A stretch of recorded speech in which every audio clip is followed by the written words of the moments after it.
Hello, नमस्कार, सत श्री अकाल, आदाब, प्रणाम, सलाम दोस्तों। आप सभी का मेरे YouTube channel pilot on board में बहुत बहुत स्वागत है।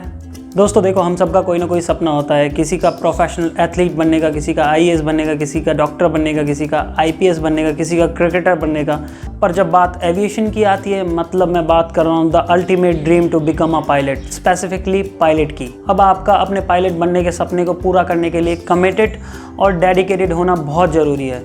देखो दोस्तों, मैंने अपना CPL 2011 में स्टार्ट किया था। मैंने करनाल से लगभग पूरी फ्लाइंग की थी और अब चल रहा है 2021, मतलब पूरे 10 साल हो चुके हैं। और इस 10 साल के एक्सपीरियंस को लेके मैं आपको कुछ सजेशन देना चाहता हूँ। तो चलो ज़्यादा देरी ना करते हुए वीडियो को करते हैं स्टार्ट।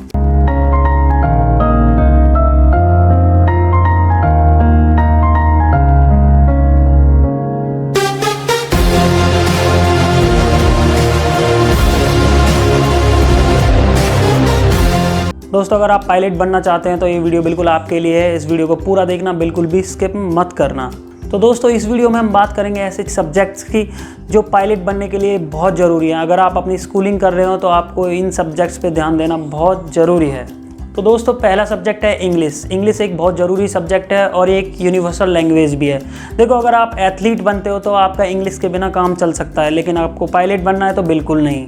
तो इंग्लिश पायलट बनने के लिए बहुत ज़रूरी है। मतलब ये समझ लीजिए कि इसके बिना काम नहीं चलेगा। देखो, कमर्शियल पायलट बनने के लिए सारा स्टडी मटेरियल इंग्लिश में है, चाहे आप इंडिया से CPL कर रहे हो या अब्रॉड से।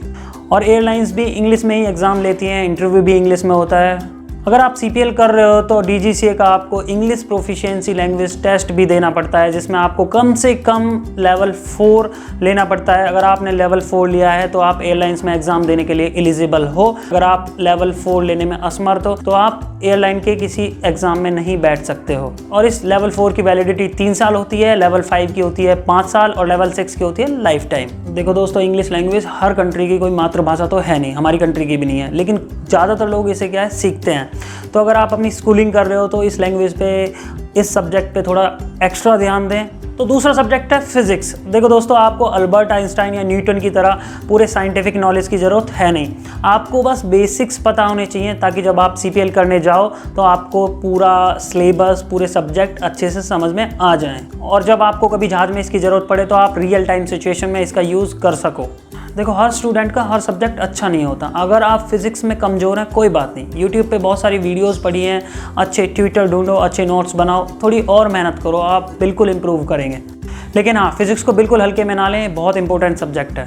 अगर आपको पायलट बनना है तो इस पर भी फोकस करना पड़ेगा। और दोस्तों, तीसरा सब्जेक्ट है मैथमेटिक्स। देखो, हम लोगों में से हो सकता है कि ये काफ़ी लोगों को पसंद ना हो, पर पढ़ना तो पड़ता है। पर डरने की कोई बात नहीं है। अगर आपको पायलट बनना है तो ज़रूरी नहीं है कि आपको ट्रिगोनोमेट्री या थ्योरम्स बाय हार्ट पता हो।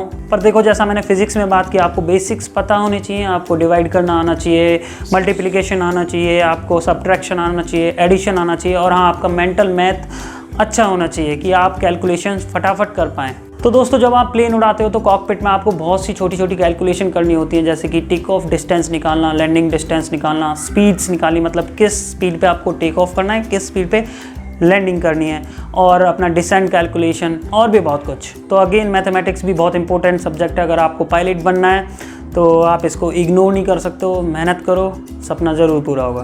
तो दोस्तों, अगला सब्जेक्ट है केमिस्ट्री। देखो, केमिस्ट्री हमारी डेली लाइफ में तो बहुत यूज़ होता है, लेकिन एविएशन में भी इसका बहुत बड़ा रोल है। तो दोस्तों, इसका सिंपल सा एग्जांपल मैं लेता हूँ कि बादल कैसे बनते हैं, बिजली कैसे कड़कती है, मौसम कैसे पूरा ट्रांसफॉर्म होता है, कैसे चेंज होता है। तो ये सारी चीज़ें हम केमिस्ट्री में पढ़ते हैं। अगर आप जहाज़ के पायलट हो और आप अपने कार्गो कंपार्टमेंट में कुछ सामान लेके जा रहे हो या कोई केमिकल लेके जा रहे हो, तो आपको कम से कम पता होना चाहिए कि ये केमिकल हमारे पैसेंजर्स के लिए हार्मफुल है, हमारे प्लेन के लिए हार्मफुल है या नहीं है। तो इसलिए भी हमें केमिस्ट्री पढ़ना बहुत ज़रूरी है।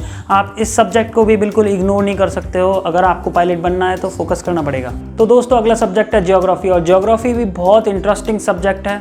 तो जब आप पायलट बनोगे तो आपको अलग अलग सागरों, देशों, शहरों, पहाड़ों के ऊपर से फ्लाई करना पड़ेगा, क्योंकि आप हमेशा अलग अलग जगह पर फ्लाई करोगे। तो आप जहाँ जा रहे हो आपको कम से कम उसकी बेसिक इन्फॉर्मेशन पता हो, बेसिक नॉलेज हो कि कहाँ कौन सी चीज़ है। तो दोस्तों, ज्योग्राफी में भी बहुत सारी टर्म्स हैं ऐसी जो हमें पता होनी चाहिए, जैसे कि latitude, longitude, meridian, anti meridian, great circle, rhomb line, circumference of earth, radius, और हमारा ट्रोपोस्फेयर, ट्रोपोपोज, स्ट्रेटोस्फेयर, हाइट कितनी है पोल्स पे, बहुत सारी चीज़ें हैं। अगर आप पायलट बनना चाहते हो तो आपको इन चीज़ों के बारे में कम से कम पता होना चाहिए।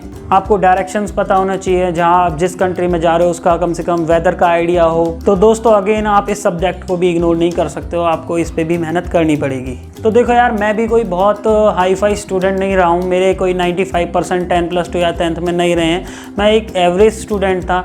तो मैं आपको बस एक सजेशन दूंगा, अगर आपको किसी सब्जेक्ट से डर लगता है तो उसे डरो मत, उस पर थोड़ी और मेहनत करो। एक टाइम आएगा जब वो सब्जेक्ट आपको ईजी लगने लगेगा। तो अगर आपको अपने पायलट बनने का ड्रीम पूरा करना है तो मेहनत करते रहिए। अगर आपको मेरी ज़रूरत पड़ती है तो मेरे को व्हाट्सअप करिए, मेरे को ईमेल करिए, मैं आपके हर सवाल का जवाब दूंगा। और हाँ दोस्तों, ये वीडियो हो गई है पूरी। अगर आपको ये वीडियो पसंद आई तो वीडियो को लाइक कर देना, शेयर कर देना अपने दोस्तों के साथ। अगर आप चैनल पे नए हो तो चैनल को सब्सक्राइब कर देना। Thanks for watching this video. अपने घरों पर रहें, सेफ रहें। Thank you.